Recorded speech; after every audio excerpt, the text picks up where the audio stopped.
Saya nak hantar pada abang ni. Ya Allah. Bang. Ya Allah, besar macam gini bang. Alhamdulillah. Oi, ni dari Kota Tinggi. Kota Tinggi. Oh, kita nak tengok abang potong boleh king crab? Alamak, saya potong. Boleh. Kita tengok abang potong boleh. Okey, abang potong sini. Pakai episod. Boleh. Berapa lama ngidam ni bang? Berapa lama ngidam Lama. Oh, dah 2 kali. Yang besar gini tak makan lagi. Tapi ini first time lah makan yang paling mega lah ni. Betul. Mega apa bang? Megadon. Okey, potong tepi dulu bang. Ni Sporting lah bang ni. Orang wahal bang kan? Wahal sporting mesti sporting bang. Mestilah bang, orang Johor. Hidup ni mesti sporting bang. Betul lah bang. Stres bang. Kita hidup singkat tak Nanti lama. tua macam saya bang. Apa dia? Tua macam saya nampak dah. Betul lah bang. Tapi abang steady lah bang. Dah. Ni abang punya lagi? Saya punya lagi. Banyak je makan? Biasa bang. Anak lapar bang. Kalau kerja semua. Tengok abang ni order set dulang. Order lagi? Ya Allah, banyaknya bang. Ni abang makan seorang apa? Ini makan sampai muntah ke darah bang. Okey bang, congkil kita tengok abang keluarkan.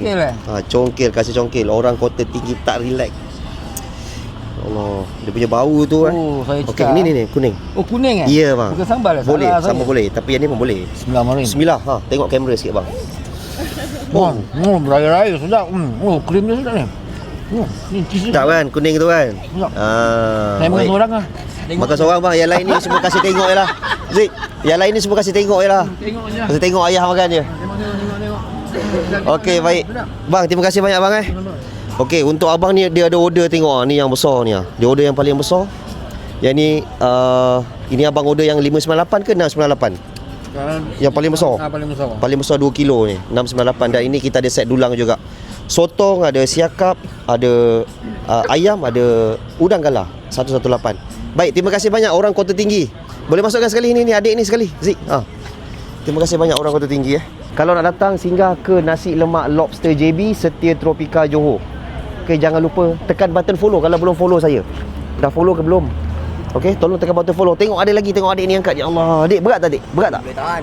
Berat dek. Okey dek, jumpa makan. Okey guys, kalau belum follow tolong follow dan tolong komen.